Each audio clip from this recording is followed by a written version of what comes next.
Welcome to the 39th Annual Town Meeting. Yeah, exactly. Thank you all very much for being here today and for coming to your town meeting. It has been an honor to continue this annual tradition, listening and informing and frankly connecting with each and every one of you in our Mount Vernon district community. I'm so very, very thankful that so many Mount Vernon residents have made this a tradition that you rolled out of bed on this very cold and chilly morning and you're coming in to learn and listen and connect with all of us. So thank you very much. Like our first town meeting in 1988, your participation and questions are an essential part of why we're here. We've set aside plenty of time for Q&A to ensure that you have that opportunity. We're going to kick things off with some special recognitions of Mount Vernon residents and America 250th remarks from George Washington, followed by an update from Congressman Don Beyer on what's happening in Congress. And then we're going to hear from our county leadership and take your questions, and we're going to premiere a new Mount Vernon District Progress and Priorities video. So hopefully you'll like that. And then we're going to wrap things up with the school updates and some more Q&A. So hopefully that'll give us a chance to get connected and frankly make sure that we have the kind of key things that this town meeting really was started about, which is make sure we get your questions. We have cards up here that you all should have gotten when you came in the door. If not, there are some that in the back. We're happy to hand them out. We need you to write your question on here. We'd like to get your name and email because it is a chance for us to respond to you if we don't fully answer your question. If you're not comfortable with that, that's fine too. We're also taking questions through Facebook. Just send them electronically to us. And then at the very end of the meeting, we do what we've been doing, which we'll have an open mic, and along with that, we'll give you a chance to ask questions one-to-one with us. I think that's most of the housekeeping items, and with that, we're going to take it away.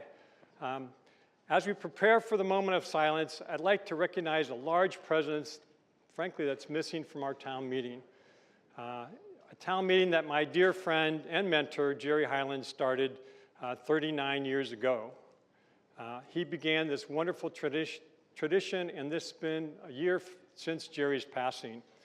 However, we continue to honor both him and his memory and really the lasting legacy of the Mount Vernon town meeting. Jerry will always have, literally will always have a seat of honor at our town meeting, which is right here in the front. So we know he's listening, we know he's observing, we know he's there to kind of connect with all of us on something that he felt very, very strongly about, part of his New England tradition.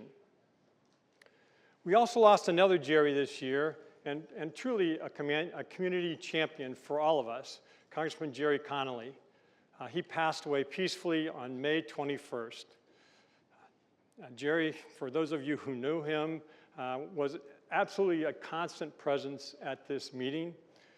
He believed deeply in the power of local government and the importance of showing up.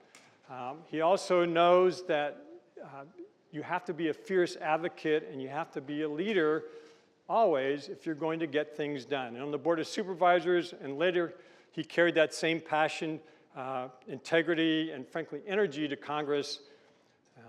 Above all, he was a dear friend. I know that I will personally miss his presence, his leadership, and Frank, of course, his unmistakable Boston moxie. I personally will especially miss hearing him call me Danny. There's not too many people in my life that have done that, and it always felt so personal, that kind of that Irish connection, if you will. Lastly, I'm also deeply saddened by the loss of another dear friend of mine, Maddie Palmore, on October 30th. Maddie was known by many of you in the community as the unofficial matriarch of Gum Springs. She was also a dedicated advocate for survivors of abuse, having been one. I first met Maddie when I joined the board of Good Shepherd Housing in 1999, and she quickly became a dear friend whose wisdom, absolutely strength, compassion, absolutely shaped hers and so many lives around her. She was an extraordinary leader, always putting others' needs before hers. So Maddie, I know you're listening and watching too. Folks, please stand if you're able. We're going to have a moment of silence to remember other Mount Vernon friends, neighbors, and residents that we lost this past year.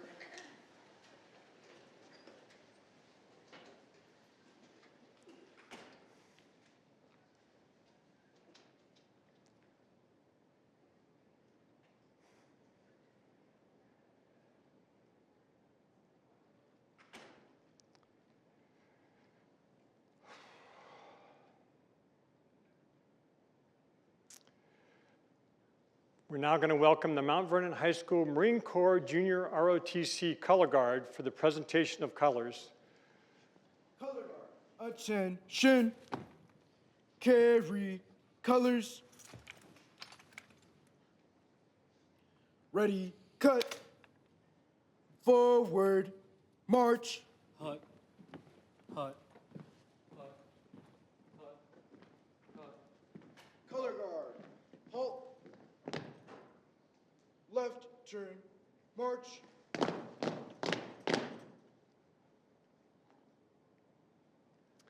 Please face the flag for the Pledge of Allegiance, followed by the national anthem. I pledge allegiance to the flag of the United States of America and to the republic for which it stands, one nation, under God, indivisible, with liberty, justice for all. Present colors.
Carry colors.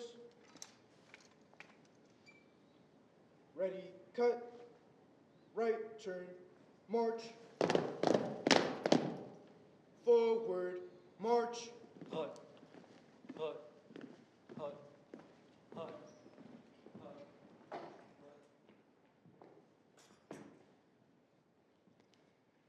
A special thanks to the Mount Vernon High School principal. Yeah, absolutely. Well done. Thank you.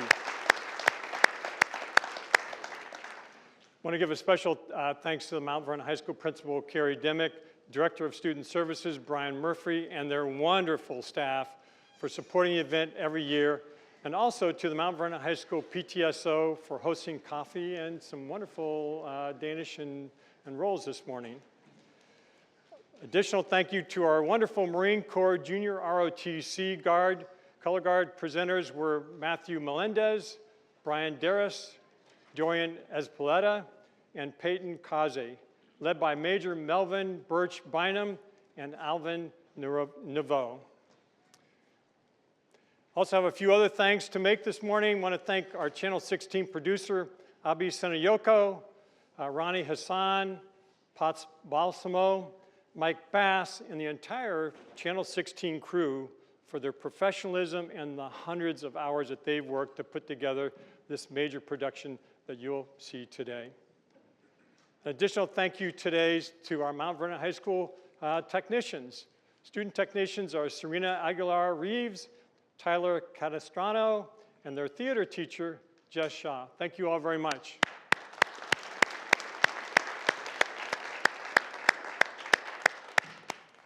We also have some other special guests here today. Please join me in recognizing them, and if you could, keep your applause until the end. My wonderful wife, Deb Stork, who's somewhere here, and she's usually, okay, there you are. Thank you, Deb. She usually doesn't want to be recognized, so I usually have to look for her. Our 8th District Congressman Don Beyer, thank you, Don. State Senator, Majority Leader Scott Searville, State Delegate Paul Krizak, Chairman Jeff McKay, our school board member Mateo Dunne, and our county executive Bryan Hill, and of course, George Washington.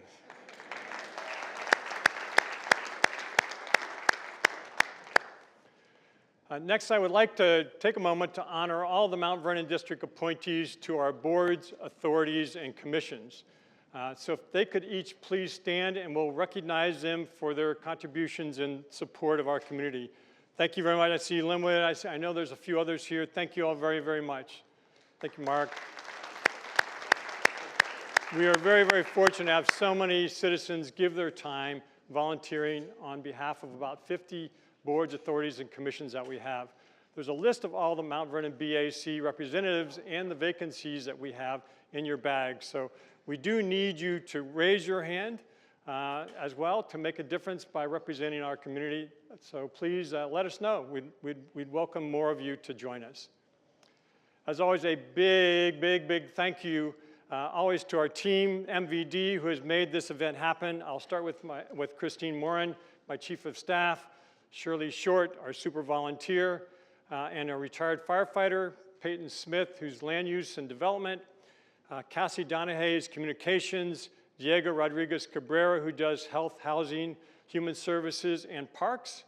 And then we have our newest member, Cynthia Rosales, who's our office manager and events, along with Abadala Abadi. See, I know, Chris, other people are gonna laugh at me because I've been struggling with that.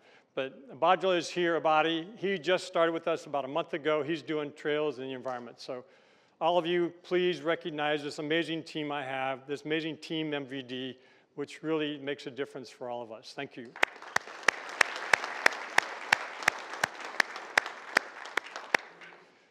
I next would like to recognize our Mount Vernon residents who have really received amazing awards this past year for their long service to our district and to the county. You can see here, first is Sally Lyons, our 2025 Volunteer Community Champion. For more than 5 decades, she has been a driving force preserving and sharing the rich, layered history of the Mount Vernon District through community archaeology, historic preservation, and education, from co-founding the Mount Vernon Regional Historical Society to establishing the Friends of Fairfax County Archaeology and Cultural Resources, and serving 20 years on the History Commission. Again, my thanks, Sally. Additionally, in 2025, Sheikha Dixit received the Volunteer Fairfax Impact Leadership Award. This honor recognized her for her dedication in expanding access to STEM, STEM, and arts education for all, and especially underserved youth across our region. As the founder of STEMology for more than a decade, she provided innovative programs and outreach and opened doors to students who might otherwise never have seen themselves as scientists, engineers, or artists. Thank you both. And then finally, we have Paul Gilbert, who served as executive director of Nova Parks for 20 years. It has truly been a privilege to work with Paul on major improvements in the Occoquan and Poic Bay parks, especially on creation of the Turning Point Suffragist Memorial. If you haven't seen it, I urge you to go to Occoquan to see it. I'm also deeply grateful for his steadfast support in helping save River Farm, along with a number of other people in the room. I see the chairman, I see the majority leader, Searville, and Paul Krizak, the delegate. All of us were very involved with helping to save River Farm, something I think we're all very proud of. We also have several communities and organizations that have celebrated milestones this year. First and foremost, Woodlawn Little League celebrated its 60th anniversary, shaping the lives of thousands of young athletes, creating lasting friendships, and instilling values that extended far beyond the game. And I know my chairman here is also one of those members of the Little League. Additionally, we have Frank Lloyd Wright Pope Leahy House celebrated their 60th years of commemorating the historic move of this house from Falls Church to its current home in Woodlawn. And finally, we have in Mason Neck, Cranford United Methodist Church, celebrating its 125th year of the Memorial Chapel, serving as both the physical and spiritual home and foundation of our community.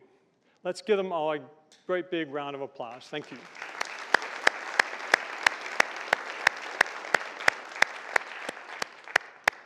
So now we're going to take a little bit, we're going to take a minute.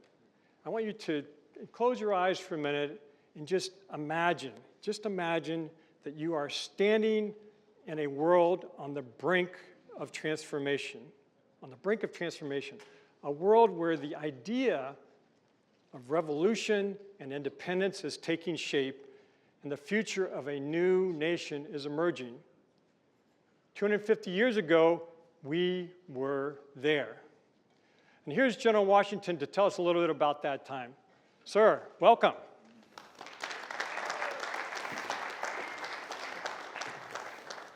Honor and privilege Thank you, to sir. be here with you this morning. Mine as well. Good morning, everyone. The supervisor is correct on the importance of this particular year. January 1st, 1776, I, myself, and the fledgling of the Continental Army stood outside Cambridge, Massachusetts, overseeing the dismissal of our very first soldiers who served last year. Their enlistments had ended in December of 1775. And the organization of a new army made up of new recruits and soldiers who had chosen to stay behind. I ordered a flag hoisted in compliment to the United Colonies, viewing these new forces as entirely continental. Now move forward to the end of 1776. Christmas night, I crossed the Delaware with my army, launching a surprise attack on the Hessian troops at Trenton, New Jersey. This victory reversed a series of significant defeats, which I'd prefer not to speak very much about, and reinvigorated the Continental Army at a crucial moment, just before enlistments were set to expire yet again, a recurring theme. The year 1776 was filled with many other pivotal moments in our history, our nation's story. My friend and colleague George Mason, his Virginia Declaration of Rights, the signing of the Declaration of Independence, milestones we will be celebrating in Fairfax County this year. Do not forget, though, the American Revolution lasted for longer than just one. It lasted for 8 years. The first shots fired at Lexington and Concord in 1775, to the final decisive victory at Yorktown, to the signing of the Treaty of Paris. It is my honor and privilege to be amongst you today, to discuss with you a little bit about my perspective on what is happening in February 1776 for me just now, as well as connect those dots for you 250 years in my future and your present. Some people say that I embody a vital part of our nation's story. Some people may say that. I would not. I would simply say I was a man doing my duty and due diligence as a member of Virginia and eventually these United Colonies and these eventual United States. In February of 1776, things were not as hopeful as you might think. There was no Declaration of Independence. There was no central unifying force. There was no true ideal that pushed us forward. We were still in a civil war with our mother country. We were still uncertain as to what the future might be. We are all Virginians here, I think most of us, even if we have come from other places. If you are here, you are now a Virginian. You are now a member of Fairfax County. Not the oldest county in Virginia, but in my opinion, the best.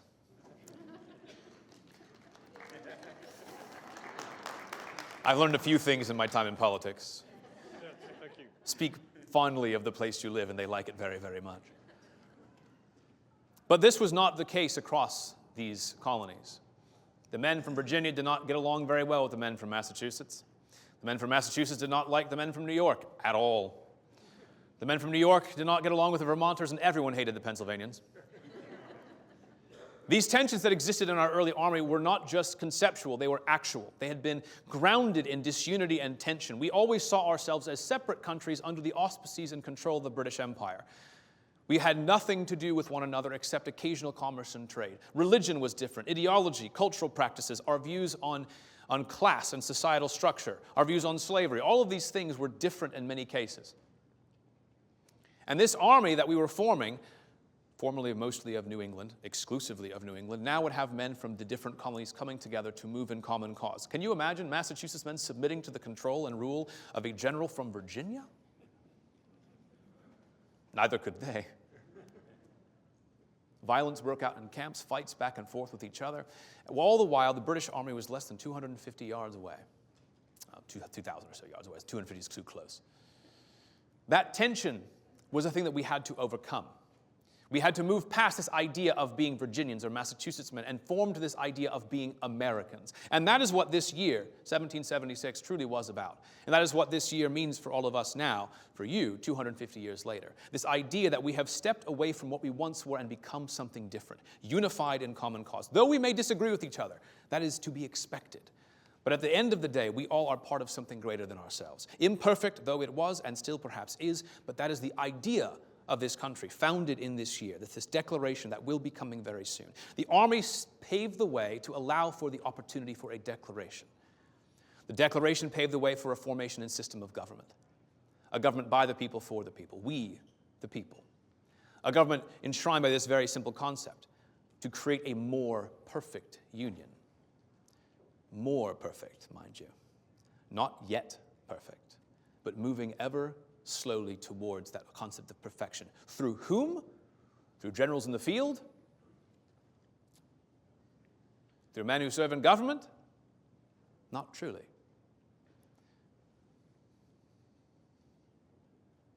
Through you, who place us there, and we who serve at your pleasure.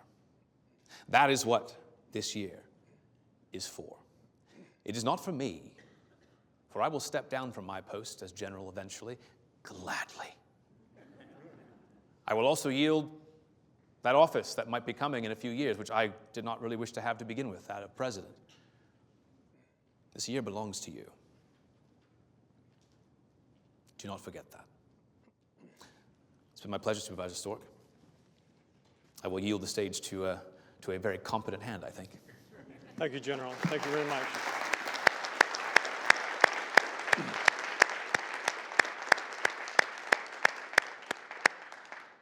I wanted to identify somebody else who's been a critical part of our community and really has made a huge difference for our community, and that is our Fairfax County Police Department, and particularly our Major Commander, Jeff Morrow, if you could stand, sir.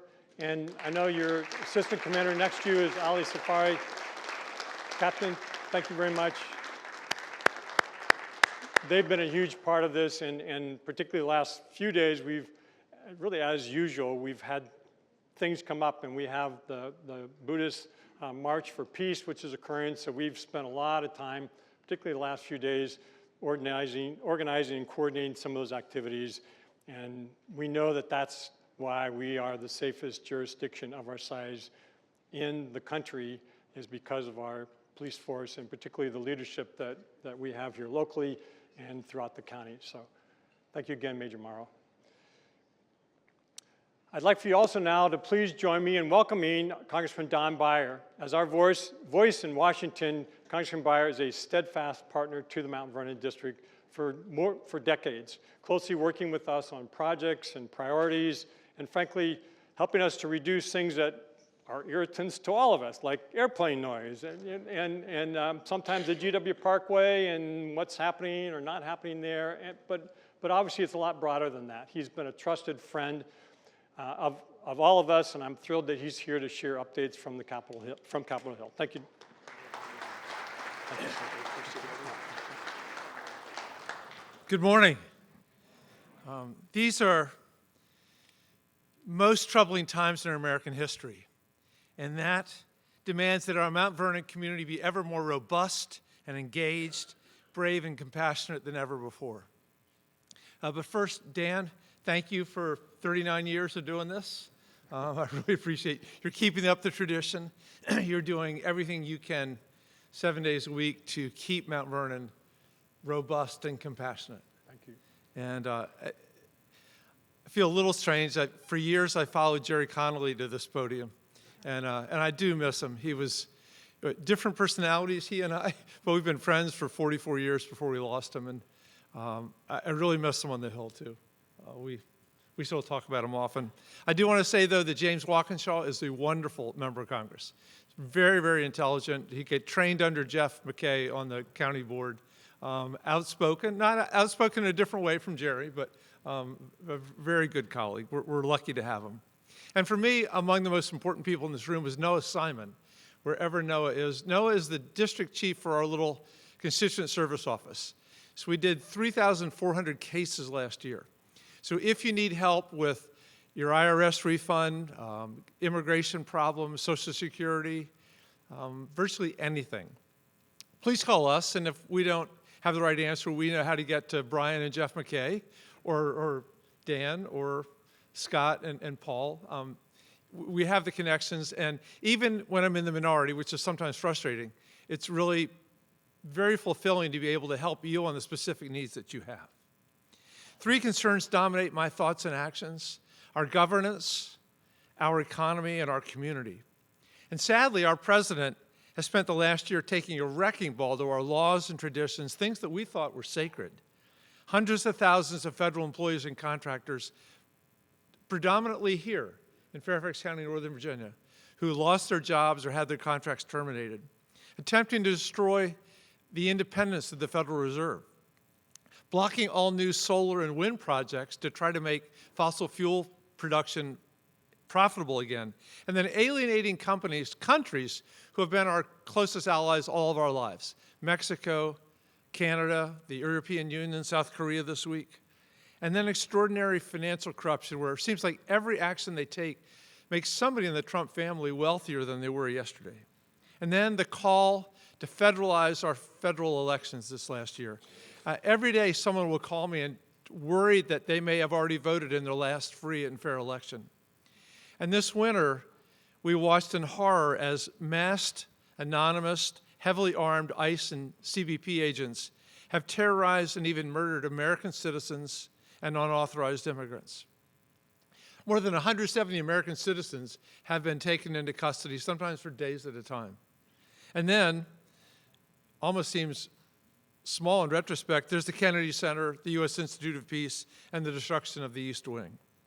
So elections have consequences. Donald Trump won the election a year or so ago.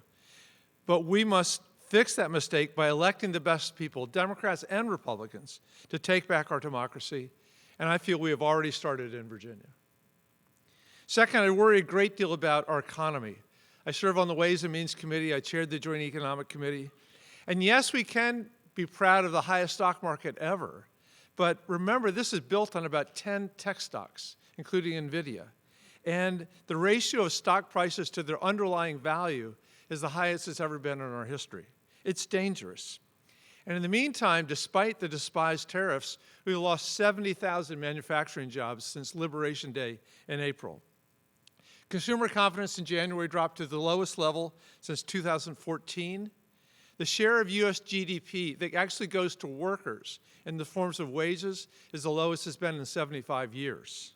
And what's particularly upsetting to me, the Gini index, which is the measure of income inequality, is the lowest it's been in 60 years in this country.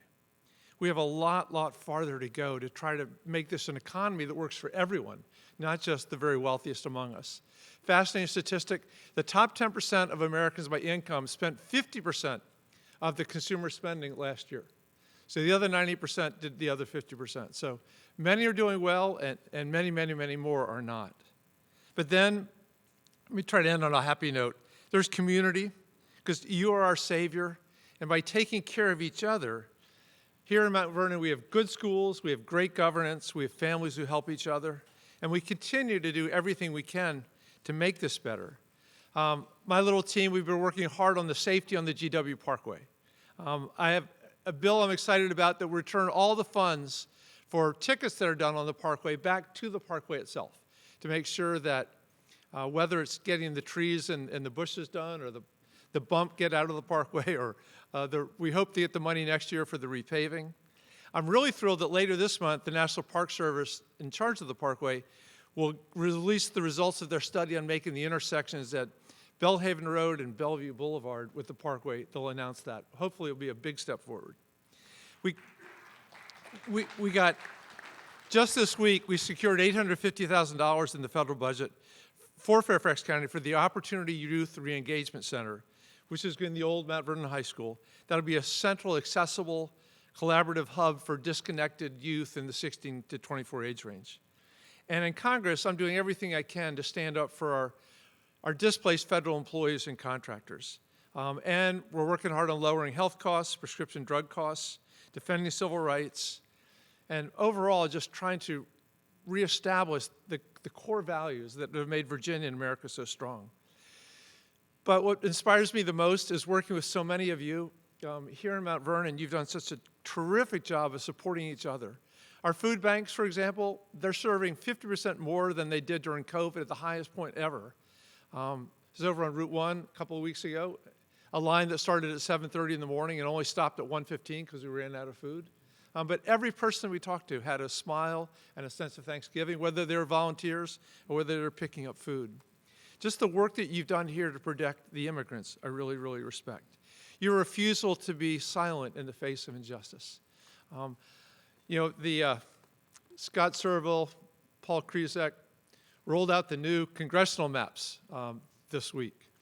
I'm thrilled to say that Mount Vernon remains in the 8th Congressional District. So if I win, you're stuck with me. There's a referendum on April 21st. I have to win first, because all of a sudden it will go from Mount Vernon to Yorktown. It'd be a very colonial congressional district. I think they may want me to run statewide again. I'm not sure. In any case, we will do the best we can, and I'm really looking forward to being able to represent you in the months and hopefully the years to come. Thank you very much. Good luck today. Thank you very much, sir. You bet. Thank you again, Don, for your service for decades, not only as Lieutenant Governor and now obviously Congressman for all of our area for as long as I can remember now. So please join me now in welcoming Chairman Jeff McKay and County Executive Bryan Hill. They have both been very involved with our community forever. Particularly Jeff and I have worked together. He's been a tireless advocate for our community in the Mount Vernon District, really your home as well, for countless years on housing, transportation, environment, really other local services. Obviously public safety is a huge part of all the pieces that we do, and thank you very much for being with us here. And then we have County Executive Hill is also, sir, good morning. He's not a stranger. He's not a stranger at all to this event.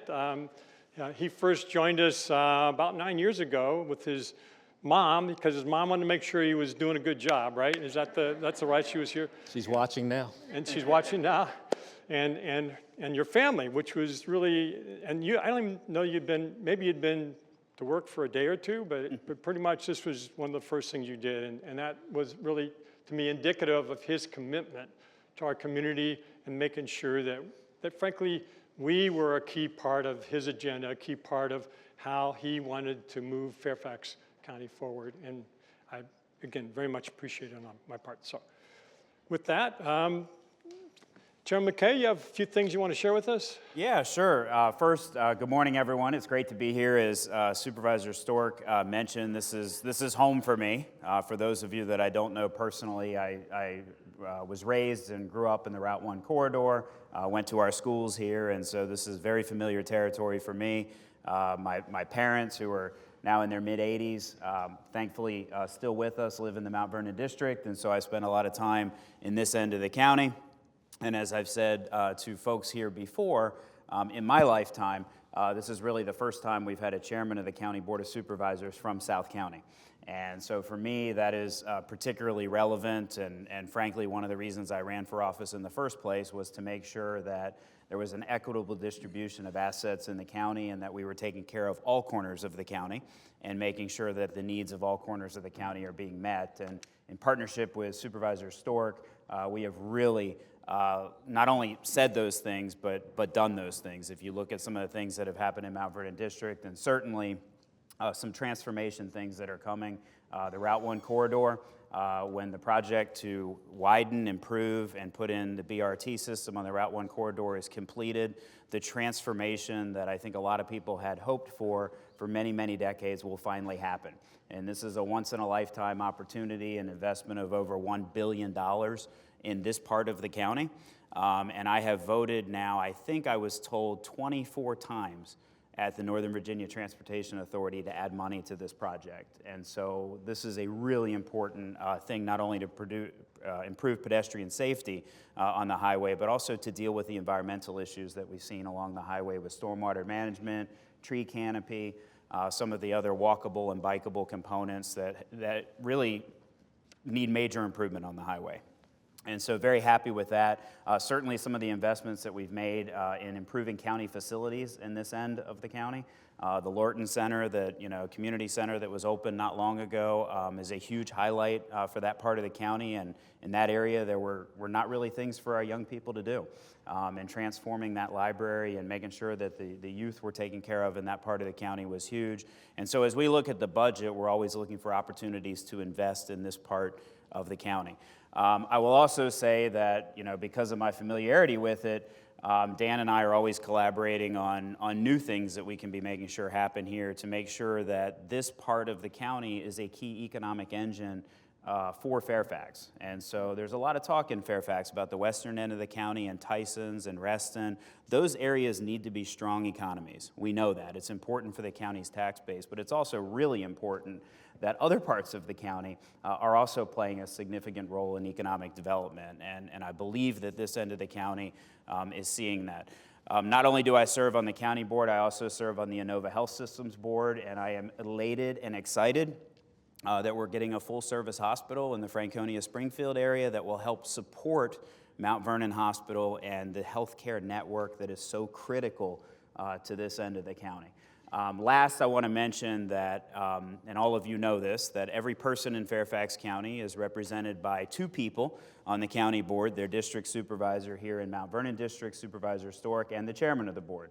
And so I represent the entire county, and you are welcome at any point in time to reach out to my office. Is there anything that we can do to help? If you have not signed up to get our countywide newsletter, please do that, because there's a lot of things happening and a lot of things that we announce that might not be specific to Mount Vernon, but are really important for you to know that are happening countywide with some of our countywide environmental goals, transportation projects, economic development announcements, investments in public safety, some of those things that are so important, not just to Mount Vernon District, but important to the entire county. It's an honor to represent you. I think we can't say enough about what a great community we live in. When you look at financial stewardship, we have for 50 years been a AAA bond-rated county, one of a handful at the time that can claim that.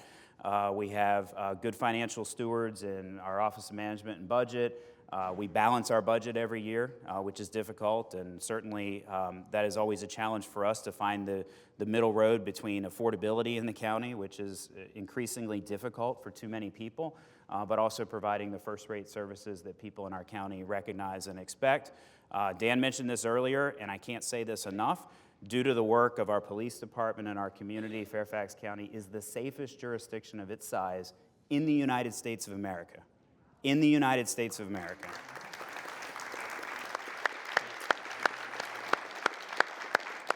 And then finally on public safety, I spent a lot of time with our fire and rescue department too on EMS rounds, and I can tell you our EMS response time in this county is first rate, and because of that, every single person in this room that has homeowners insurance is getting a reduced rate on your homeowners insurance because of the exceptional work and response time and resources that we've put into the fire and rescue department. And so those are some things that I think we don't think about every day when we just go about doing our normal work, and I think we can reiterate. Schools, I know we're going to hear from your school board member later, but I'll just close by saying schools remain the most important thing to us in Fairfax County. We know that we need to make the right investments in schools because if you don't have good schools, people don't want to live here, businesses don't want to come here.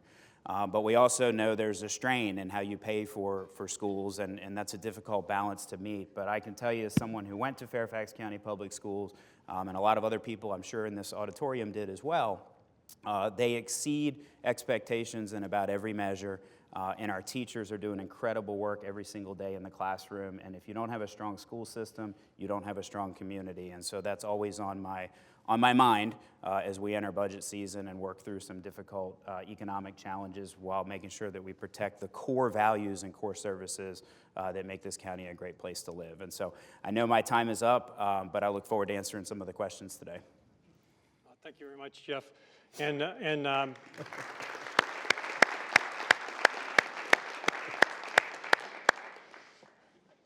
sir, good morning. Good morning.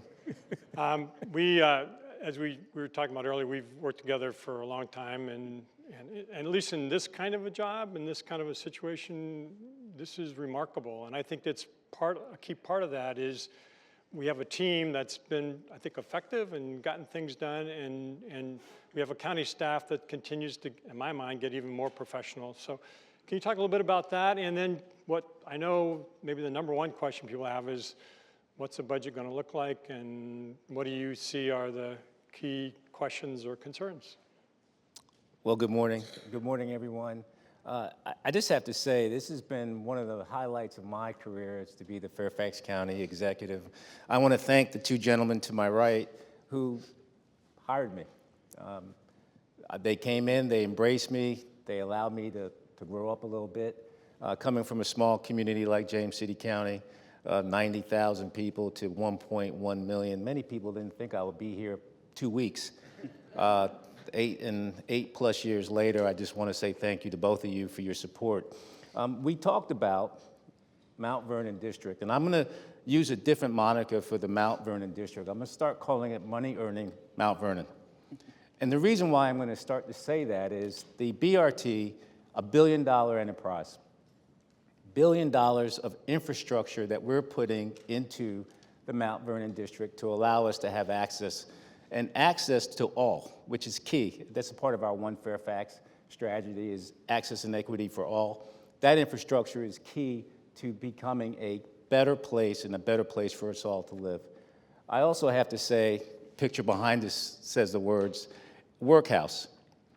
Keith Gordon in the workhouse, and you, sir, and your team, we're working towards providing places to come and enjoy and entertain. The workhouse has been it's been a project for a long time. I'm not even sure what supervisor brought it to us. It might have been Tom Davis for all I know. But we're still working on trying to make that an activated place for you all to have a place to go and have some fun. So we're doing a really good job there. But you, as the economic chair, the economic initiatives chair, Mount Vernon District is going to, believe it or not, rank 3rd this year in our budget process for assessed value increase in commercial development. Did you hear me, sir? Number 3. We used to be number 8. Now we're number 3. And it's all about us putting our infrastructure in place to make sure that we can drive the economic throughout the county. It can't just be Providence or the Tysons area. The Sully District, the Mount Vernon area, we're doing what we can to diversify our revenue and to ensure that our budget process is a lot better and more balanced, and that's what we're working towards. I also want to thank GA, Delegates Krizek and Supervisor, sorry, you're leaving already? Okay, that's why I had to say it now. Delegate Krizek, thank you for your support with your money for Huntington Station, as well as Senator Servo, thank you also. The Board of Supervisors has placed a couple things on me that I didn't expect, so I need a contract renegotiation. It's called economic development. We're working hand in hand with the EDA. It's our Economic Development Authority and our Department of Economic Initiatives, so DEI is what I call that department, because without the economics, it cannot create the access and the opportunity for all. And DEI, in my view, has allowed us to get past all of this nonsense that's going down at 1600. When we say DEI, we say economic initiatives, because if I can't generate funds to ensure that we all are moving forward, it cannot be One Fairfax.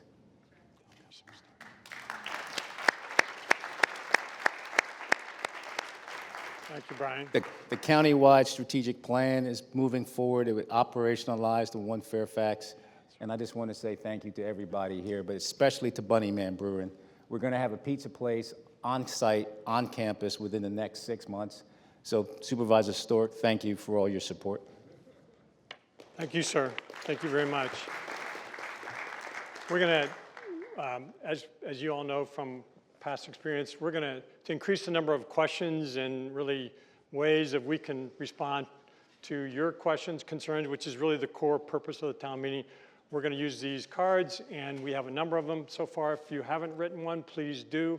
The cards are the best way to communicate that with us, and we will try to get to as many of these as we can over the next 15 minutes as we do some Q&As here. And I'm going to start with the first question that I've been hearing a lot about, which has to do with I understand the Walk for Peace monks are coming to Mount Vernon tomorrow. What's happening? And that is, I think, a key thing for all of us, is that effective Sunday morning, the monks will be crossing from Prince William County into Fairfax County, and specifically in Mount Vernon District, on Route 1. And then they're going to be walking up Route 1 to the Buddhist temple, which is kind of it's on the street across from Tully Gate, which is called Backlick Road. And they'll be going there for lunch.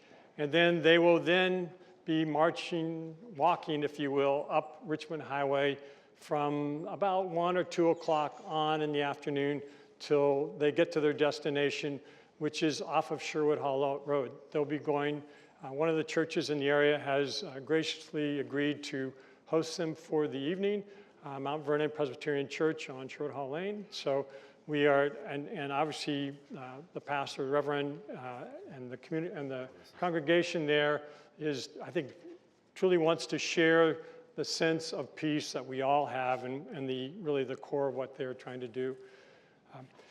I'm saying this partly to let you know what they're doing, but also to say traffic on Route 1 will be very difficult Sunday morning north until probably about 11 o'clock or so, and then from essentially the Tully Gate north after that to Sherwood Hall Lane, probably from 1 or 2 in the afternoon till about 4 or 5 in the afternoon.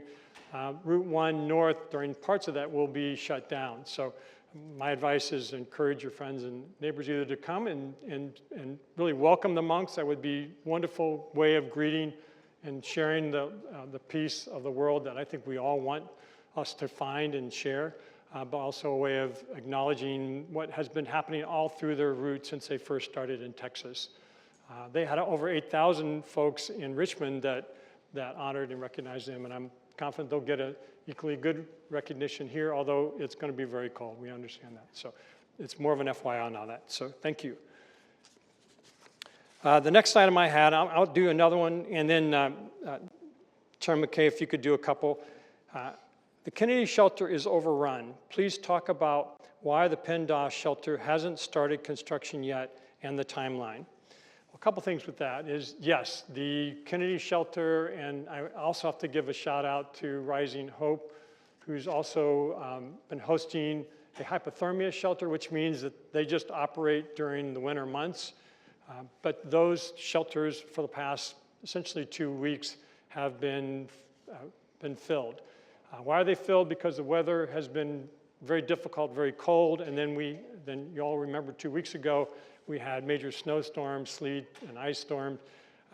As part of that, I got out on Monday, visited the shelters, talked to the folks to find out what their needs are, how it's working, and they shared with me that things are working okay, but it's been a real challenge because they're not getting the same numbers of volunteers that they once did pre-COVID. So part of the plea I'm making to all of you is to be aware that Rising Hope and the Kennedy Shelter, which is now operated by a group called Shelter House, it's a not-for-profit group, they all can use help and appreciate your support. Chairman McKay? Yeah, sure. So I have a number of questions here. The first one is, what is the county doing to protect residents and visitors, and especially children, from violence and abuse from ICE and CBP? And I will be happy to answer this one first, because I will just tell you that what you're seeing happen, and Congressman Beyer, of course, knows this all too well, what's happening in Minneapolis is the complete opposite of the way in which our law enforcement officers in Fairfax County operate and are trained. And it is offensive. And so I want everyone in this auditorium to know that the county gets no notification of ICE operations when they're coming into our community. We get no advance notice of that. Our police officers are in the community all the time and are well marked as police. Unfortunately, now ICE marks themselves as police as well, which I also find offensive because they are not police. They are providing a different role of public safety in our community, and they're using the tagline police to confuse our community with local police. We have spent a lot of time in Fairfax County building trust with our community and our police department. And part of that trust is built on the acknowledgement that we do not share information with immigration officials about people in our community. We do not share that information, and we will not share that information. And this is really important because I hear people talk about public safety, and they forget one of the most vital elements of public safety, which is that people in your community are comfortable talking with and working with the police, irregardless of their immigration status. And there are people here who are undocumented who are helping solve crimes in Fairfax County because they have the confidence and the bravery to come forward and talk to our police and know that our police are not going to report them to federal agencies. There are also people in our community who are victims of crime, who are afraid to come forward to tell the police about what has happened to them, and then they cannot get justice. And that makes all of us more unsafe because now there are violent perpetrators still out on the streets. We had a young lady in Fairfax County, and this was not talked about a lot in the media. We had a young lady in Fairfax County who lost her life to domestic violence last year. And she lost her life to domestic violence because she was afraid to come report that violence with the police department because she was afraid she would get sent out of this country and who would take care of her kids. And after repeated domestic violence incidents, she died because she was afraid to go talk to the police because of what's happening. So this is offensive to me. It's outside of the value stream of Fairfax County. You are not the safest jurisdiction of your size in the United States of America if people are hiding from law enforcement and afraid to talk to them. In fact, the exact opposite is true, and that's what our statistics have shown here in Fairfax County. And so we will continue to do everything we can to prevent ICE from terrorizing our neighborhoods and our kids, and we'll be working very closely with schools, as we always had, with our school resource officers and police department to make sure in particular that these agencies are nowhere near our schools terrorizing our children who have every right to get a good education here in Fairfax County and is no fault of their own. And so this is a constant struggle that we're having right now. I am fearful that there's a lot of people in our community scared to go out, scared to go to work, scared to go to school, scared to talk to the police. And if all of those things are happening, every single person in this auditorium is at risk. That's not the type of community that you want to live in. And so we have to completely tell this story of what's happening in Fairfax as much as we can to try to protect our people. And Mr. Chairman, the results from 2025 from Mount Vernon District is crime is down. Both violent and property, et cetera, it's down about 5%. So and that's, obviously, we thank our Fairfax County Police Department folks that are here, as well as our efforts and your efforts. Absolutely. Did you want me to tackle another one here? Yeah, if you want to do one quick, and Sure. then I know the county executive has a bunch of them. So I'll skip this other one because it was related to the last one. This one is, I'll try to answer this one short, but it might not be that easy. Why does the board reject the education budget with respect to teacher compensation agreements? First, the board does not do that. That's not true. What is mentioned here in the compensation agreements are collective bargaining agreements of which the school board is a party to with the teacher unions. The County Board of Supervisors is not a contract party to those. What we do know every year is, and Senator Survell is well aware of this and is trying to help us with this, we know that Virginia as a whole dramatically underfunds public education in an offensive way. I mean, we are behind Kentucky and West Virginia in public education funding in Virginia. So what does that mean? Fairfax County has to pick up that tab. And so we have dramatically increased the school budget every single year I've been on the Board of Supervisors.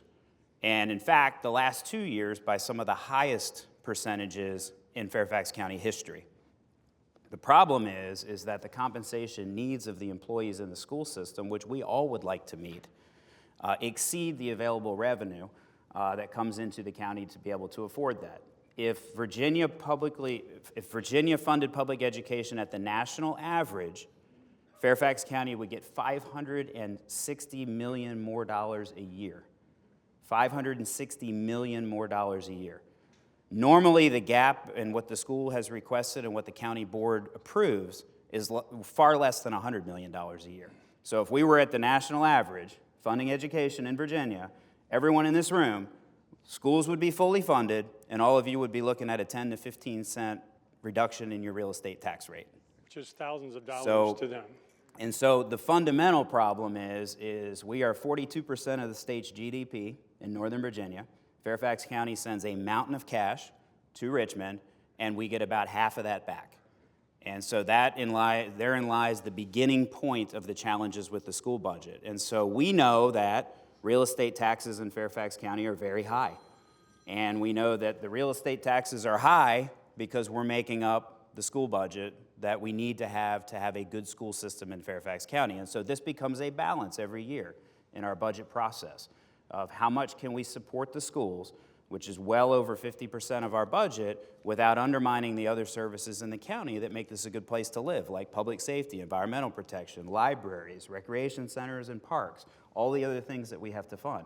And so that is a delicate balance every year, but ultimately the schools themselves enter into collective bargaining agreement with the teachers' unions, and then they set their budget based on the amount of revenue that we give them. So we don't ever get involved in the negotiations for collective bargaining for teachers.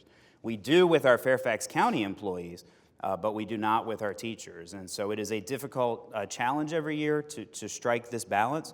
But look, my mom is an educator. My sister is an educator in the city of Alexandria Public Schools right now. Education, as I mentioned to you earlier, is the county's highest priority. If we don't have a good school system, we don't have economic development. But I will say this, if the state doesn't start better supporting public education, it's going to be dangerous for the state's economy, because we bring in all this revenue because people want to live here for schools. It gets redistributed to other parts of the state, and if we have to keep raising real estate taxes and make it more unaffordable for people in Fairfax County, especially people on fixed incomes, to live here, and they start leaving this area, that's an economic problem for the state. And so we need to start thinking about it at the state level and at the county level and make sure that we have the proper balance as we go through the budget every year. And that is a difficult thing that Supervisor Stork and I and our 8 other colleagues on the board have to do every year. But there is no one on our board that doesn't think schools is the highest priority for us in Fairfax County. And we will continue to push every dollar we can to schools while trying to make sure that we are mindful of what the real estate tax rate is when affordable housing is it is the #1 challenge people in our community face. And the tax rate is a part of that affordability. Thanks. Thank you, Jeff. Yeah, agreed. So, Mr. Hill, you got a stack of ones. Can you work some magic and respond to those quickly? Absolutely, sir. I always run cleanup, so I'm just going to say this. The one question was on upcoming elections and will the feds interfere? The answer is no. Nobody knows Kate Henley better than these folks up here. Madam Secretary is now the voter registration chair, and there is no way that there's going to be any interference with our election process, the former chair. So, to the question about road budget, that's typically a VDOT question. So if you want, I can email you and ask more specific question, Mr. Huffman, on what your request is, and we can deal with that. To Ms. Cruz, as the chairman just stated, education is a high priority. We're also building a lot of affordable childcare within our areas. For instance, at the government center, there's going to be affordable housing. With that affordable housing is going to be affordable childcare in that building, and we have Kingstown, I believe, that is also affordable childcare. So we're doing that throughout the county. There is also an initiative for a government bond, a GO bond, to ensure that we can continue to provide for opportunities for childcare for our residents. Let's see here, plans to increase competitive wages. Ms. Rodriguez, I'm going to have to email you at VCU. I got you. Large-scale dumping, I'm going to take care of this. And I'm going to get our team out there to see where this location is. And then there's the last question. Told you I'd do this, right? Air transit. So we don't deal with the air transportation. However, I would love to know your thoughts on this a little bit more, because this would not be an FCDOT, but it would be Department of Transportation through federal government. However, it might even entail our police department because of our drone program. So let's chat. All right, there you go. Well, thank you. And I know part of the question we had regarding that was the board support for the Veoneer study that was done that talked about how we can reduce the amount of noise from overflight, and whether it's landing or departing or arriving. Yeah, and I'm gonna reach out to this person, and all these. Great. And thank you for the questions. You'll get an email from me directly. If I don't get to you today, I'll get through email, and we'll get through this together. Mr. Chairman, you want to? Yeah, I'd be glad to answer, and I will answer all of these. If I didn't get to yours, you will get an email from us if you've given us that as well. I do have another one that involves school security and the need for more security officers in our schools. And I want to answer this one because I know there was a time where school resource officers were quite controversial. I have always supported school resource officers in our school buildings. I think they're essential to building trust with law enforcement. I think they're essential to protecting our kids. I think they're essential to helping the staff in the schools deal with issues that come up. And I will tell you, we have a model MOU in Fairfax County that's been replicated in other parts of the state to make sure that we have SROs in our school, but that we're not creating this, pipeline to prison that you've heard about for our kids, that proper discipline is used to make sure that we have order in the school and that our schools are safe. And certainly we've seen too many instances across the country with school shootings and tragedies that and as a parent of 2 kids right now in FCPS, I will reiterate the importance of having school resource officers in our schools. And we have a great partnership with the school board on that front. I have one other question here I'll answer quickly, which is, is the county committed to preventing data centers from coming to the county? And I want to answer this one because I think, obviously this is a national issue, but we live right next to Loudoun and Prince William. And Loudoun and Prince William are data center alleys, and with due respect to my friends in Loudoun and Prince William, I think certainly Loudoun County Board Chair Phyllis Randall and I, who are very close friends, would be the first one to tell you they'd like a do-over on how they did data centers in Loudoun County. And so we are thankfully not in that situation in Fairfax. We have data centers, but a tiny, tiny fraction of the data centers that you see in some of our neighboring jurisdictions. And so our board passed an ordinance specifically dealing with data centers. We worked on it for a long period of time. I think we struck a good ground with the environmental concerns and concerns of the neighbors, while also being able to control these in the county. The few that we have in the county do generate a lot of revenue. And so they are helpful when it comes budget time, but they need to be in the right place. They need to be protecting the environment around them. And we need to have the safeguards in place to say we don't want anything to do with the type of data center development that's happened in Loudoun and Prince William County, and that will not happen in Fairfax. I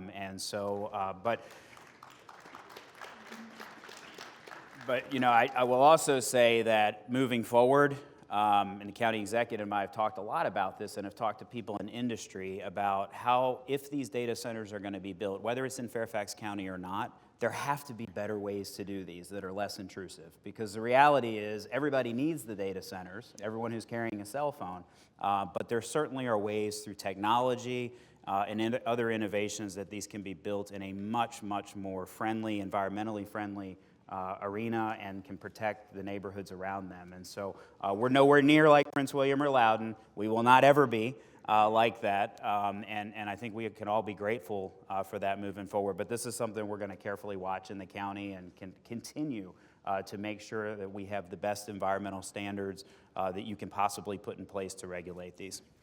Thank you, Chairman. Just to follow and dovetail off of the chairman, 90% of the data centers are in Northern Virginia, right? And that's over 2,700 data centers. Fairfax County has less than 40.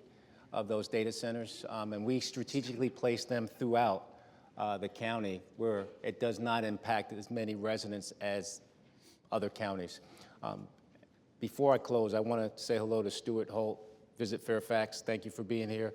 Yolanda Earl Thompson, thank you. And my guy, Walter Clark. There you go. I'm good. Thank you. Thank you. Thank you, Mr. Hill. I feel I have to answer a couple just very quickly. One is about parks and the commitment to parks. And I know that we've gotten a lot more questions about this because we recognize the urgency of protecting our green space. We don't get another shot at that mostly, and I think we've done that well. And I'm pleased to say that we will continue in this budget. I know that's part of a question mark is how do we kind of keep our costs down but still protect the things that we know make us unique and make us, frankly, the great place to live. So I know. Yeah, I meant to say Arts Fairfax. I'm sorry. I just went like that to Stuart. Yeah, that's right. And then, and then the other thing we talked about before about V&Air, and we have a group of people in this community that have represented us for more than a decade as part of the South Flow Alliance, particularly Bob Meyer and Michael Rio, who are very involved. They're part of the MWA, the Metropolitan Washington Airports Authority Commission. They're there to protect us, they're there to monitor us, and they both know this stuff very well. I think they're doing a great job of that. If you have questions or concerns about whether or not we're fully represented in all the ways we should be, please reach out either to them or especially to me. I'll be happy to share with you what I know, and we have, again, our staff is monitoring and ensuring this stuff is. And then as you heard Congressman Beyer earlier, we are all very much involved with how do we make sure that DCA, National, continues to be a very, very attractive place to fly in and out of, but also to minimize its impact on all of us. So, thank you. And with that, that's really all the time we have for this group. I want to thank you again for all your questions.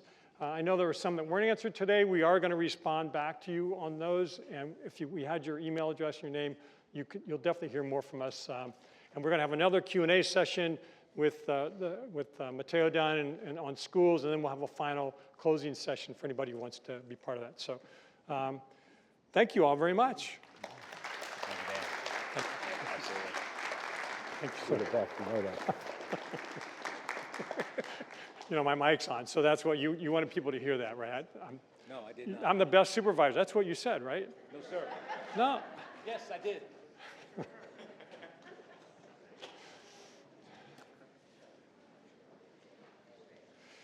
Folks, you'll have more opportunity to learn about our budget. We have a budget session coming up. It's a virtual budget meeting with the school board representative, Mateo Dunne. It's going to be co-hosted with me and the Mount Vernon Council and the South County Federation. That'll be on Monday, March 2nd. Monday, March 2nd from 7 to 8:30 p.m. Again, a budget session. We'll have plenty of time to ask specific budget questions at that time. So thank you. Now that you've heard from our leaders, let's take a closer look at the Mount Vernon District for a few minutes and really share what's been happening in our community. What used to be a virtual fly-through, or actually what used to be a hat that my predecessor, Jerry Hanlon, would put on, and we'd sit down at a stool, and he would start the virtual bus tour of the district. I then really evolved that into a virtual flying tour, which was a dynamic tour of the area and how we were getting where we're going. We've now changed it a little bit this year to have the progress and, if you will, priorities shown a little bit differently. So I'm hoping you like the way we did this one. Please, we welcome your feedback. This shows what we've accomplished in the district in 2025, as well as it gives you a glimpse of, frankly, the other projects and exciting things that are happening overall. So with that, I'm going to take it away for our priorities and progress. Thank you.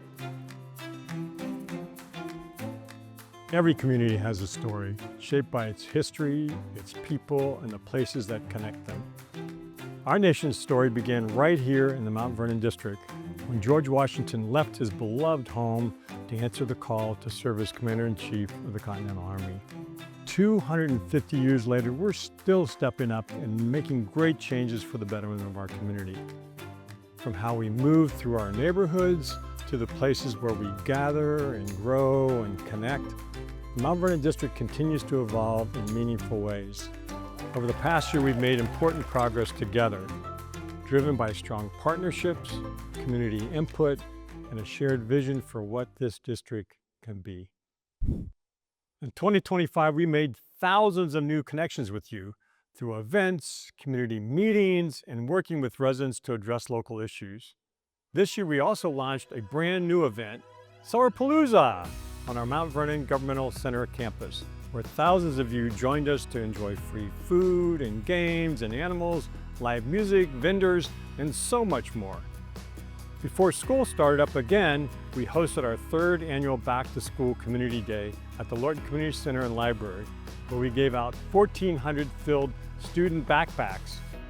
Adults and children alike enjoyed free school supplies, health screenings, food, music, and fun activities, helping students start the new school year feeling confident, prepared, and most importantly, ready to succeed. We capped off the year at Woodlawn and Pope Lady House with the 10th anniversary Tour to Mount Vernon community bike ride. It was a beautiful day to exercise while taking in sights of our many historic and cherished landmarks in the district. We are very grateful for the Fairfax Alliance for Better Bicycling for their dedicated partnership, making this ride a grand success every single year. And speaking of bikes, in 2025 we added 4 new Capital Bike Share stations at the Huntington Metro, giving residents flexible, healthy travel options. This year, new stations are planned along the Mount Vernon Trail and Bellevue, connecting our residents and tourists with historic sites all along the Potomac River and even all the way to Washington, D.C. Did you know that for decades, in the early 20th century, Mount Vernon was directly connected to D.C. by electric trolley?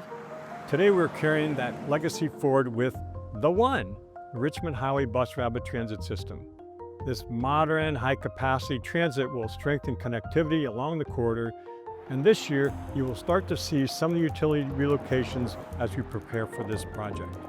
Cleaning up the highway has been one of my #1 priorities, and you can help us make a difference in the look, feel, and safety of our community. We encourage you to report abandoned or illegally parked vehicles by using the Parking Violation Reporter tool. Transportation here in the district is about more than just getting from one place to another. It's about linking people to jobs and schools and recreation, businesses, and other opportunities to each other. Together, these projects reflect a transportation network built not just for movement, but for connectivity and access and opportunity.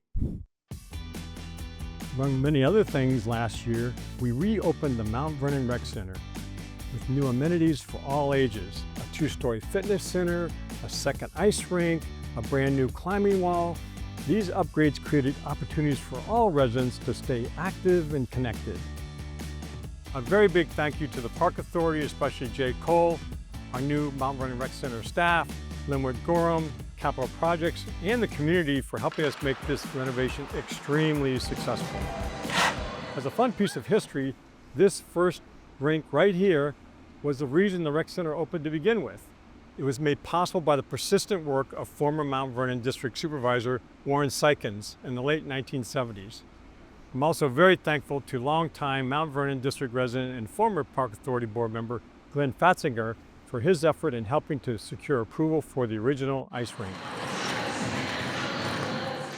Work continues on the Commons, Mount Vernon, which is scheduled to reopen early in 2027. This one-of-a-kind Human Development Center will offer programs in education and workforce development and life skills training that will strengthen our entire community. We'll also have an amazing amenities such as the theater, library, gym, and so much more. In 2026, construction will begin on Alexandria Crossing. It's a new mixed housing community that will include 385 multifamily rental units, 44 2-over townhomes, and 33 full townhomes, expanding housing options for all. The Workhouse Arts Center, an innovative arts hub in Lorton, has been making major strides in visitation this year, with approximately 60,000 more visitors in 2025 than in 2024. Building on that success, Planning is underway for a comprehensive signage and wayfinding system that will help visitors better orient themselves on campus, as well as easily discover the many arts opportunities the Workhouse has to offer every single day. This past summer, we enjoyed dancing and singing along with you at our free Mount Vernon Nights Summer Concert Series here at Workhouse, as well as at Gristmo Park. We hope you come out and join us again this coming summer. Throughout 2026, the county will be hosting celebrations marking this milestone semi-quincentennial year.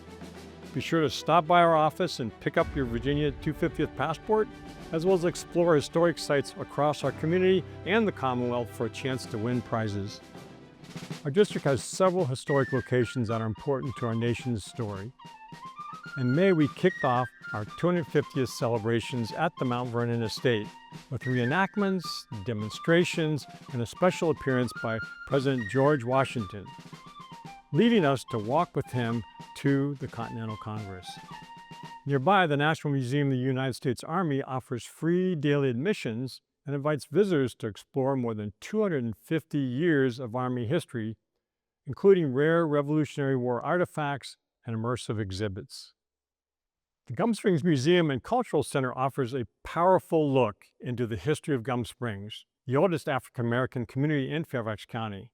The carefully curated collection of historical treasures paired with compelling oral histories gives visitors a deeper understanding of the community's resilience, heritage, and lasting influence on the area. Over in Mason Neck, Gunston Hall, the home of George Mason played a pivotal role in the shaping of ideas that led to American independence. It was here that Mason helped develop principles later reflected in the Fairfax Resolves, ideas that spread across the colonies and laid important groundwork for the revolution we commemorate during America's 250th anniversary. For more historic sites and visitor planning, you can download the Potomac Bank Savings Pass. Come on out and explore Fairfax South. We're waiting for you. Together we are looking ahead with our thoughtful planning and your community input. More than 1,000 residents participated in the Mount Vernon Governmental Center Visioning Survey, helping shape a reimagined future for Parkers Lane in the Sherwood Hall area, home to the Mount Vernon Fire Station, Police Station, Library, and Governmental Center.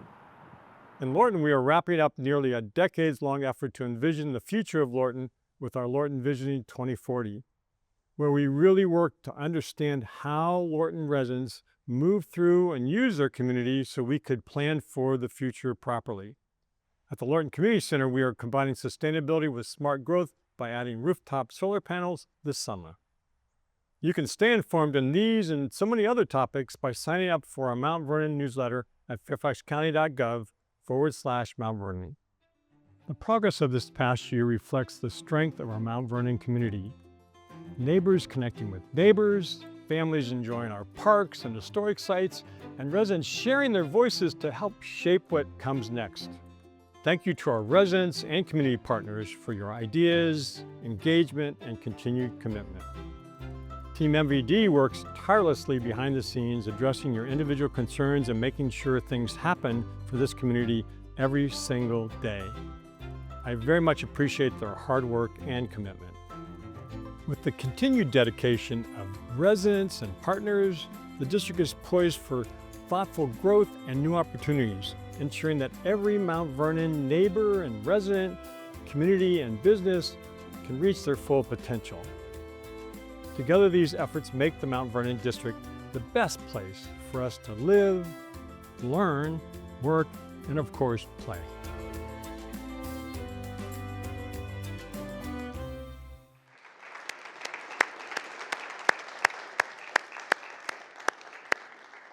Thank you all, and I hope you can see we've got a lot going on in the Mount Vernon district, and frankly, there's even more coming because we have that level of change, that level of investment, that level of commitment by all of you.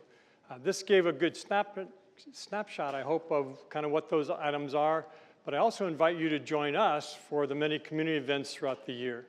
To learn more, all you have to do is look at the mailer. Every household in Mount Vernon district would have received the mailer, and it's an opportunity for you to see not only what we're doing. Inside, you'll see that we have what happened last year, what we expect to do this coming year, and then a schedule for you all to take a look at. And a key place to find all that is hopefully in the bag that you all received. So please make sure you're keeping a lookout for all that. We're also expanding arts opportunities. This is something in particular I think is one of our strengths. Mount Vernon District is expanding arts opportunity, and we want to hear from you. We have a new Mount Vernon District Arts Advisory Council that we're putting together, and it's at the Workhouse. We're going to hold this first meeting at the Workhouse Arts Center on Tuesday, February 24th at 5:30 in the evening. We're looking for your ideas to be part of the conversation and frankly part of the connection. And I think you can provide that level of support. And I want to make a personal plea on this because we've been talking about this internally and in the community for a long time. If you believe in the power of art, music, theater, to bring people together, much like we're doing today, if you believe those things, you really must find a way to join us. Whether you're a student with big ideas or you're a retiree with either leadership or organizational skills and knowledge, or you're just somebody who loves the arts and you want to be engaged and be part of the community that we're really trying to create here. So please step up, get involved. We need a more vibrant cultural arts scene, and you can clearly be a part of that. I look for ways to continue sharing information with you about the district, and I've showed and shared a lot of information about that already with the mailer and the bag that you should have gotten. And those accomplishments, those focus, those efforts are really all parts of what we have brought together now for about a decade with the mailer and all the other communications that we've been doing. So thank you. I also want to share significant investments being made in our community. And this is what you can see on the slide in back of me. Just this past year alone, we've had, frankly, billions of dollars coming into our community. Not only in terms of transportation, roads, and buildings that were being completed. We talked earlier about the Mount Vernon Rec Center, particularly one of my pride and joys. But we've also got many other kinds of investments that are happening. We have our Noman Coal treatment plant, which is a lot of the systems that we have for water and waste. That's a key part of that. But there's a lot of different areas that we do and the dollars that are a key part of that. I know the county executive talked about it earlier. So we have made a difference here to really reinvest and grow and revitalize Mount Vernon District. And I think you're seeing those results today. So again, I'm very deeply involved, deeply committed to working with each and every one of you to continue that trend and to address the needs of Mount Vernon. And so look forward to you sharing those with me. If we're missing something, please make sure we're aware of it, and look forward to having further conversations with you about that. Thank you. Thank you. Next, we're gonna tie into our schools, and I want to please have you welcome our Mount Vernon District School Board member, Mateo Dunne. And thank you, Mateo. Well, actually, you're going to be up there, aren't you? So sure am. we're going to put you over there. But Mateo's been an attorney for more than 20 years, representing really a diverse group of clients, really throughout the community.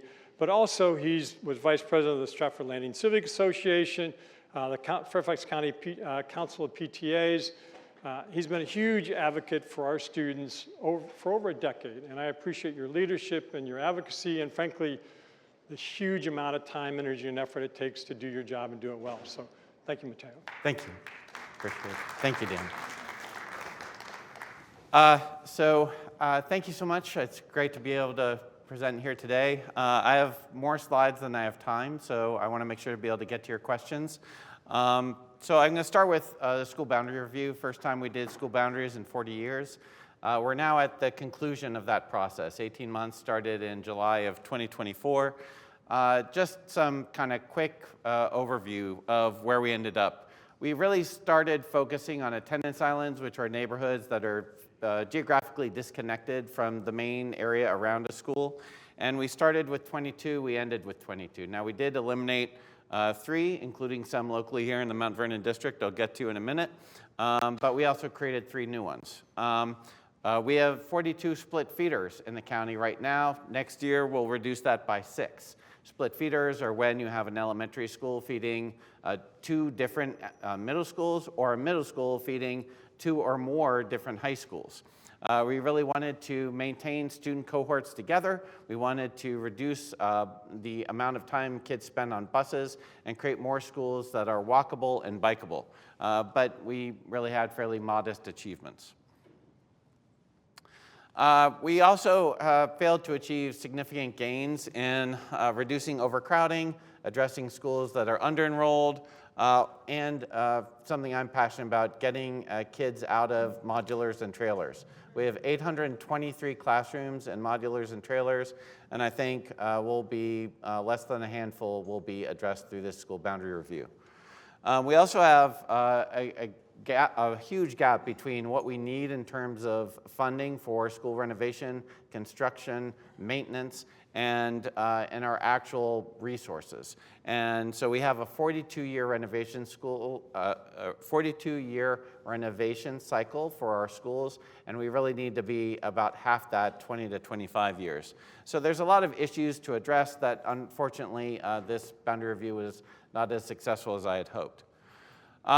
Just running through some of the changes. We had an attendance island for Groveton Elementary. That's been eliminated, circled in red. It will now attend Hybla Valley.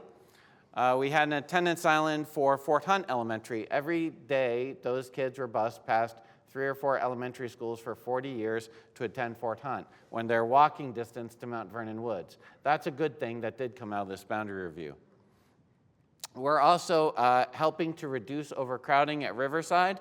We're reassigning some children to Woodlawn, and we're also fixing a strange situation where some students were attending Riverside for elementary school, but then going on to Sandburg and West Potomac. So we want to make sure we keep pyramids aligned.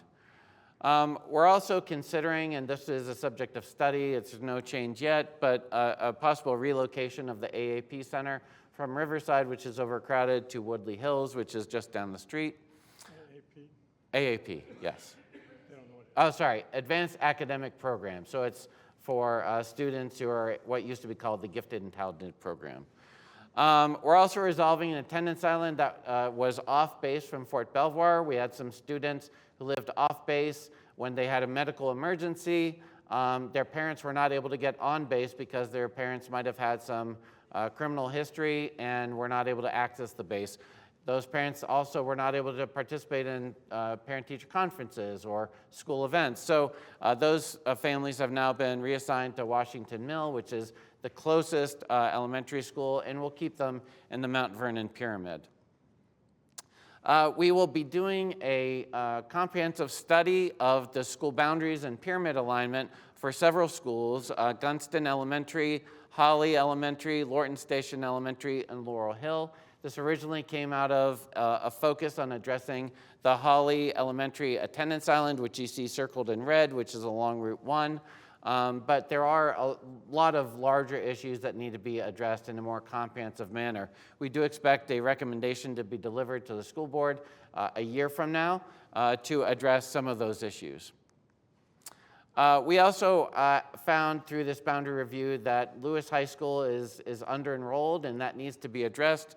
One possibility that will be studied over the next year is the possible realignment of Bryn Mawr Park Elementary to feed into Lewis High School and Key Middle School. We also have a situation where some students, to resolve a split feeder at Rolling Valley Elementary, will be reassigned to Saratoga. That also feeds into Lewis. And finally, I wanted to offer a brief overview of why I voted no. I was one of 3 board members who voted no on the superintendent's final recommendation. Generally, I've been the most engaged school board member in the school boundary review. I published 15 newsletters and held over 30 to 40 community meetings at PTAs, PTOs, PTSAs, various countywide organizations, HOAs, civic associations, because I wanted to make sure that I educated the community about what was going on so they could have their voice heard through this process. It was a fairly chaotic process. There wasn't enough planning on the front end. But at the end of the day, it was very unclear what the superintendent was proposing to be approved. There are lots of issues that were not addressed, such as school bus transportation, phasing, and I was not ready to approve something that's only half-baked. Beyond that, there were several issues that were just not sufficiently addressed or not addressed at all, such as the experiment begun 30 years ago with middle schools. There are 3 middle schools, Holmes, Poe, and Glasgow, that are grades 6 through 8, and the superintendent has said she wants to increase that number, but nothing was ever presented to the school board, nothing was ever done, and it's caused a lot of complexity when you're trying to move schools or rebalance student populations. So my view is we need to end that experiment, return those middle schools to grades 7 through 8, and that's the demand of those school communities as well. In addition, there were just too many last-minute changes. It was an 18-month process, and the last month, like all the wheels fell off the bus. And it just seemed like no one really knew what was being proposed. Various maps had been published, but there were changes being proposed at the last minute that had never been previewed to those communities. So as I listened to nearly 20 different communities come and advocate during the 3 or 4 public hearings we held on school boundaries, I just couldn't, in good conscience, and because of my support for good government, support this package. Other issues. I just wanted to let you know that we are really doing great things in terms of supporting academic excellence. If you look at some of the data, we have 262 National Merit semifinalists. If you look at some of our peer counties, Prince William and all of Prince William had 6. So that's something when I talk to school board members from Prince William County, they're not too thrilled about. We're achieving great things, and we also have 7 of the top 10 high schools and 5 of the top 10 elementary schools in all of the state of Virginia, right? We're just achieving really amazing things. We're really strengthening our math as well. If you look on the right hand of the slide, you'll see that 74.5% compared to just 58.4% only 3 years ago, are now taking Algebra 1 or higher by grade 8. That's one of the goals of our strategic plan. So you see we're making consequential, concrete improvements just over the past few years. And generally, we continue to lead across the state and across the world and some of our SAT and other testing outcomes. So really great results in our schools, and I think we're making really great gains under this superintendent. I also wanted to highlight some of the consequential investments that have been made in our schools in the Mount Vernon district. We have new early childhood playgrounds, school-age playground replacements or upgrades, stadium restrooms, which was a big project, and I made sure that we got ours done first here, especially with Mount Vernon. I also wanted to note, we're at Mount Vernon and some of the anniversaries were recognized. Just a few days ago, I presented a proclamation recognizing the 85th anniversary of Mount Vernon High School. So that's an amazing thing. I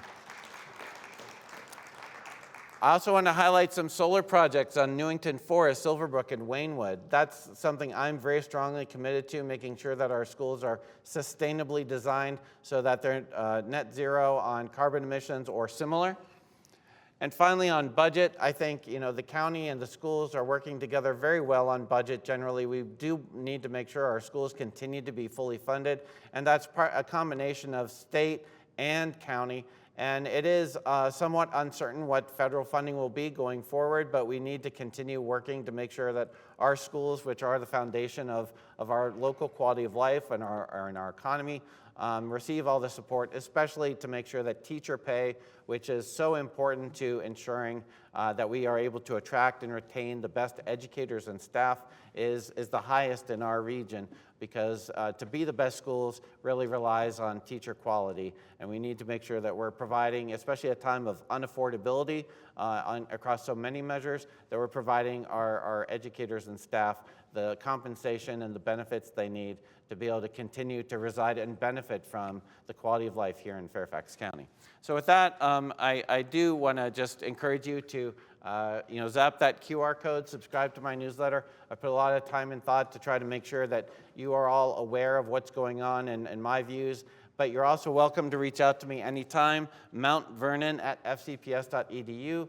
You can reach out to me and my two staff aides, Nelda Brown and Sarah Goodell. Can you just raise your hands? So they're here, and we do love to hear from you and love to provide you any answers to your questions or any support for you and your families going forward with the schools. Thank you.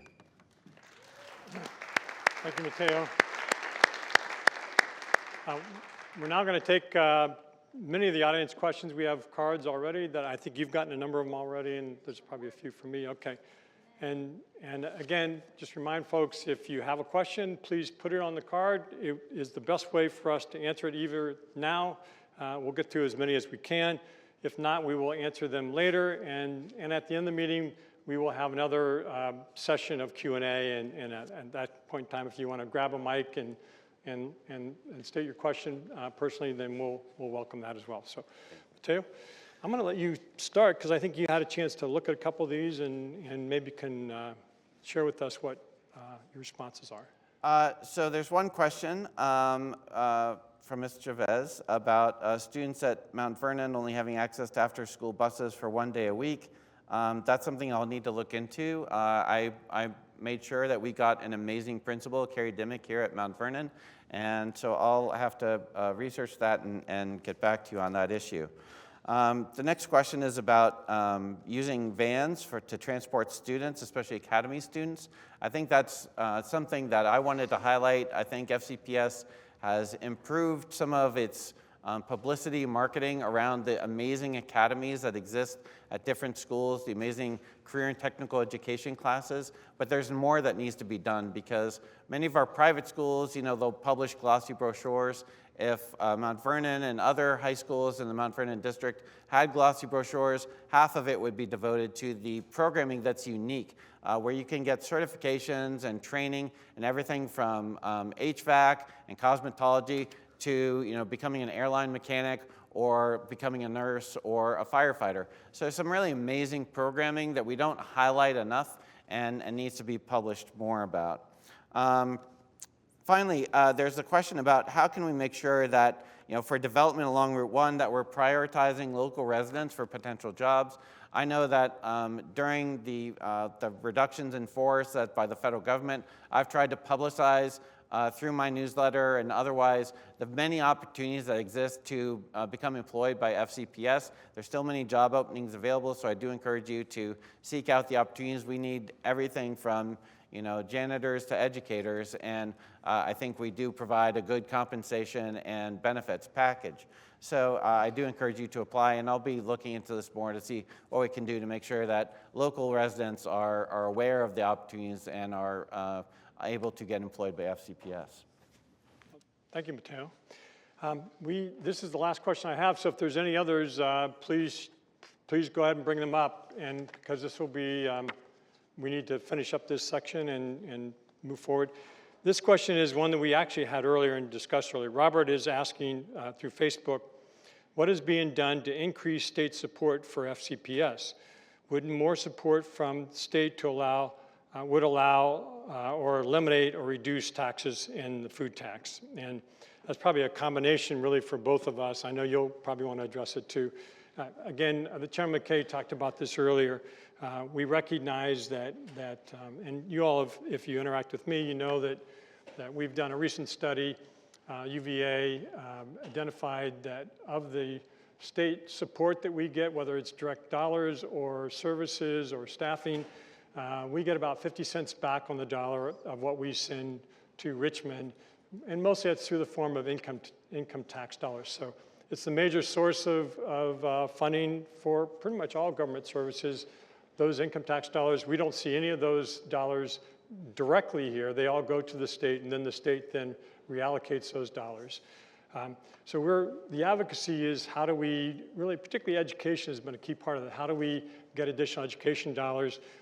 It's over $500 million if the state were just to fund education at the same level at the national average. And for what that means for each and every one of us, it would allow us either to get additional dollars to the schools and as well as likely get additional dollars that we wouldn't be taking out in property taxes. So that's worth more than $1,000, and how much that is depends upon what that final ratio is. I need you to come on up, Cassie, quickly, please. Mateo, and is that it, Cassie, too? Okay, thank you. Okay, so there's a question, is there a timeline for consideration of renovating Mount Vernon High School? So that's a great question. One of the things that came out of the school boundary review was a study of the location of Whitman Middle School outside of its boundaries, which has been true for 40 years. And there was a proposed adjustment to those boundaries, which didn't make any sense at all. And so going forward, there's a commitment from the superintendent and continuing members of the Boundary Review Advisory Committee, including Kathy Hozick, I see back there, to look at relocating Whitman to be closer to Mount Vernon. Now that would be a big infrastructure project and involve either building a new middle school near the location of Mount Vernon or turning Mount Vernon into a secondary school. So that's a long-term project that will involve big dollars. And we'll have to take a careful look at that in combination with the county.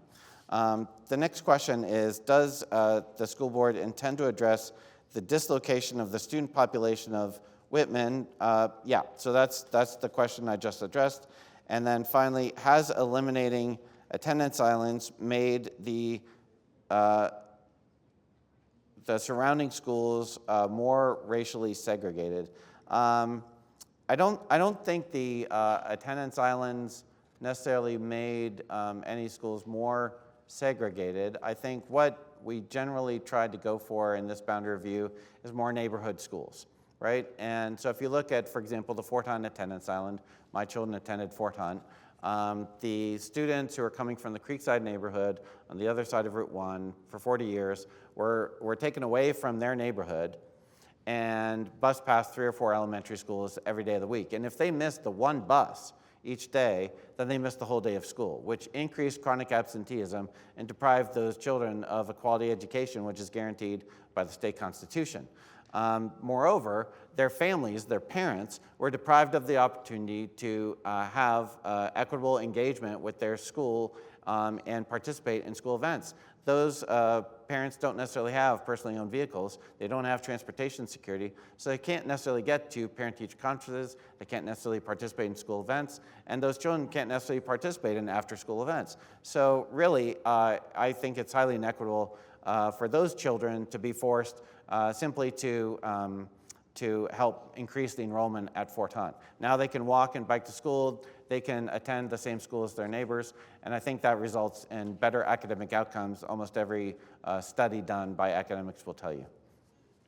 And on that point, when are those changes expected to be implemented? So all of the changes are expected to be implemented in fall of 2026, except for there are about a dozen changes that were proposed to be studied with a recommendation for January of 2027. And if those changes, whatever those recommendations are going to be, are adopted, then those changes would be adopted fall of 2027. But I will say for those postponed changes, there will be further community meetings, further evaluation, so there will be the opportunity for more public engagement. So in particular for Creekside, that would be effective with the beginning of this new school year? That's correct, in the fall of 2026. And they're going to be going to what school after that? Mount Vernon Woods. Yeah. And the Mount Vernon Woods, I'm asking this mostly because I've got questions. It will be at a level that it's going to require modulars or trailers. It's not going to be. There will be no modulars and trailers added at Mount Vernon Woods. There was careful study done of capacity, and they do have the room. We had our experts from our facilities department as well as our independent consultant go and evaluate that. And with additional students, they get additional resources, additional staff, additional counselors and such. And any particular follow on for Fort Hunt Elementary School, anything that you all have talked about or looked at to I guess to fill in the 100 students or so that It's about 100 students. So I'm pleased to announce that there will be a new Montessori program coming to Fort Hunt, only for pre-K and K, and there might be a sliding scale of fees depending on income. but that will be for up to 2 classrooms. But we will be, of course, preserving the Spanish immersion program at Fort Hunt, which my children participated in and which I'm very strongly It's a committed to. great program. It's a fantastic It's a program. fantastic program, and I am very proud that I led the effort to establish the first public Montessori program in Fairfax County at Bucknell Elementary, which was under-enrolled and is now fantastically successful. It's become a model not just for the county, but for the nation, because they've maintained their traditional school side by side with Montessori. And that was being funded in part by a grant and is being built out to all the way through 6th grade. The Montessori at Fort Hunt will only be pre-K and K. It will not be built out all the way to 6th grade. So would they, if somebody wanted to continue Montessori, then they would go to Bucknell after that? That's correct. Okay. That's correct. I mean, that sounds like a great opportunity. I know parents in particular, pre-K and K, that's especially, I think parents are pretty passionate about Montessori and the value it offers to Yes, the child. and I think it offers a tremendous opportunity, especially for children from low income and other backgrounds. That was the original point of inventing Montessori in Italy many, many decades ago. But unfortunately, it's been deployed in the U.S. where usually wealthier families are only able to participate in private schools. Bringing it to a public school system allows everyone to benefit. Thank you very much, Mateo. Appreciate it.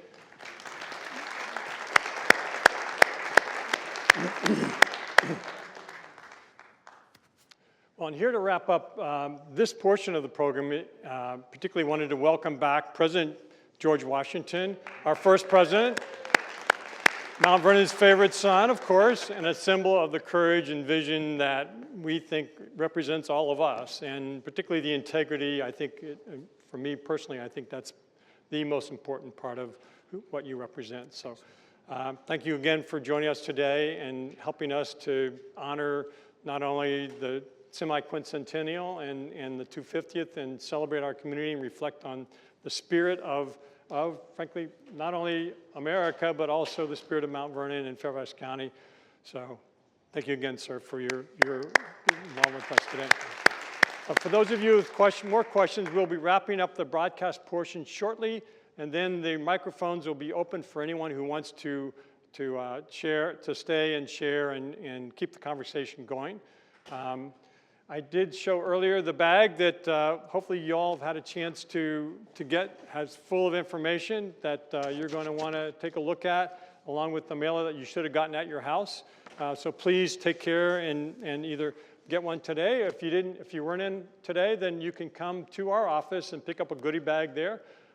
Anytime after Monday, those bags should be there. So I truly hope that today's town meeting showed, frankly, how our leaders at every level work for you, strengthening our economy, building inclusive communities, supporting lifelong learning, things that I'm particularly passionate about, but I think you heard all of our leaders being passionate about it. But it also, hopefully you saw the incredible people of our district and their activities and actions and frankly, their long-term commitment to working together and making sure that we are revitalizing and frankly reimagining not only Lorton, but also Fort Hunt, Mount Vernon, Huntington, really the whole area. The more than $2 billion of investments in the highway widening, the one bus rapid transit system, frankly the new developments that are springing up all up and down the highway are bringing more walkable, frankly livable, in my mind, livable neighborhoods along our main streets.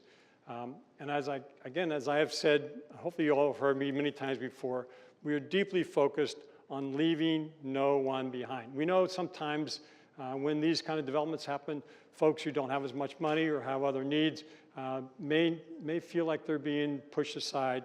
That is the core part of why we're doing these things, is to help every part of our community, every resident, every community member to reach their full potential. And we know that's a key part of what the Mount Vernon ethos is as well. So Mount Vernon is the best place to learn, work, play, and of course, live your life. So again, as always, my honor and privilege to serve you.